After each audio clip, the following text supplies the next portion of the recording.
Let's take a look at some of the measures. Yeah, no, please finish your thought.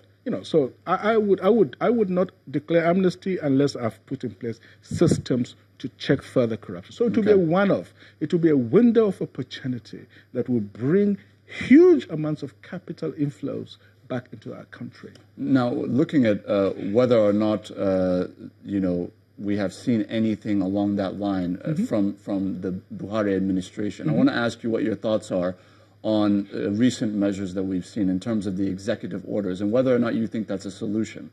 Executive Order number 8 that was just signed a few days ago, essentially dictating that any Nigerian holding assets abroad in any other nation where there's an agreement between the Nigerian government and the foreign government essentially would have to declare and pay taxes on whatever assets they hold abroad, which of course was not the case until a few days ago.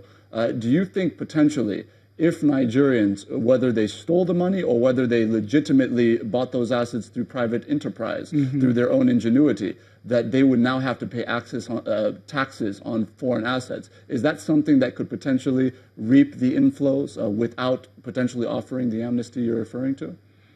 Well, I don't agree with that policy. I think it's a bad policy. The principle of double taxation is not a good thing.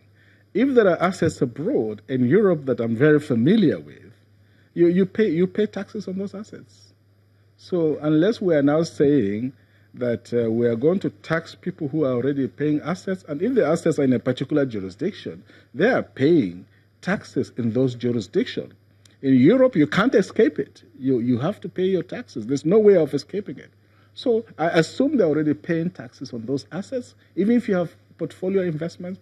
Before you are even giving they take off their taxes immediately. So the idea of double taxation, you tax them at home and you tax them abroad, I think it is bad policy. It will ultimately only discourage people from doing business. What I'm saying is totally different. Open a window of opportunity for people who have looted the Commonwealth, our patrimony in this country, to bring back the money so long as they invest it, no questions asked. But you also link it with a threat. It's got to be a stick and a carrot. That failing which we shall go back 40 years to recover that money and to prosecute and imprison whoever is involved. So you've got to get your data right. The World Bank was working on this. In fact, it is our political elites that were not interested in it. But of course, I will not predicate my entire economic policy on that. I'll look at domestic mobilization of savings. I'll look at our loans are now reaching 18 trillion. That's a staggering amount, almost 3 times our annual budget. That's not sustainable. That's not sustainable. And they are not even using the money the way it should be. How many billions? How do you think they should use the money that they're receiving from some of these foreign loans? Number one, we are not being told actually what the money is being used for. I think it is terrible to borrow just for consumption. And during the Civil War, to give just an example, Obafemi Awolowo, who was minister and de facto prime minister, finance minister under Yakubu Gowon, they prosecuted the entire Civil War, and the whole reconstruction process, they did not borrow a dime from the euro-dollar market, either from Washington, Europe, or anywhere. Not a dime. This common police action of Boko Haram in Northeast, do you know how many billions ajuri that we've borrowed? It does not make any sense at all. And look, and that money has never, Borno is worse than ever, with billions of dollars borrowed. It's a crime against our people.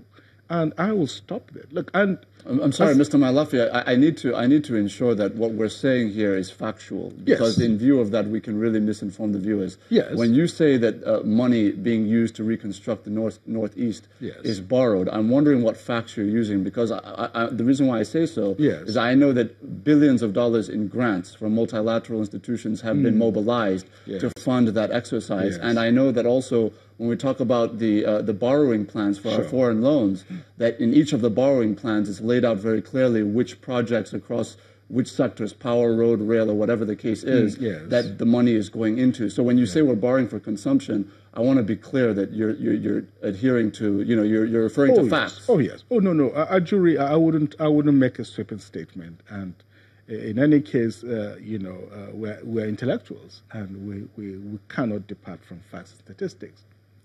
I just, draw your mind back to just the first ever visit by President Buhari to Washington. He signed a loan agreement with the World Bank, an IDA loan of $1.2 billion expressly for the reconstruction of the Northeast. Mm-hmm. That is what it was. Right. That is what it was for. And there have been a lot of others. Yes, of course, there have been, grants and so on. But $80,000 grants here, $20 million grants here, that's really nothing. That's really nothing. That is not what is going to reconstruct. Some of that is the... But we've taken also big loans for that. And one of them was that one loan that we took. I was against it because we've not seen any reconstruction taking place. But if you see, in view of that, if you see 1 million people, mm-hmm. 1 million IDPs that mm-hmm. were moved out because of the insurgency, have now been resettled in certain towns where schools and hospitals have been built. I mean, these are physical realities. Yes. And so when you say that nothing has been done mm-hmm. with the grants and the loans that have been taken out for this purpose, that is what I'm now asking you about. Well, indeed, yes, indeed. No, don't get me wrong. Some of them have been settled. But the IDPs we have, if you look at those outside and within Nigeria, they're over 5 million. So with all this money, all these years, we've only managed to settle 1 million. I don't think that is good enough. What I'm saying is that, look, under no circumstance should we borrow for those kinds of activities. We should go back into our own resources.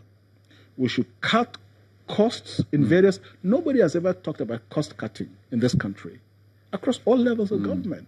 If you did some savings, you will be surprised how much money you're able to get. And let's use that money. To me, it just doesn't make any sense to borrow from outside to do those kinds of activities. At this juncture, unfortunately, we have run out of time, sir. Yeah. I want to thank you so much for sharing your thoughts with us this morning. Thank you. Thank you. I have been speaking with Mr. Obadiah Mailafia, who is the presidential candidate of the African Democratic Congress, ADC.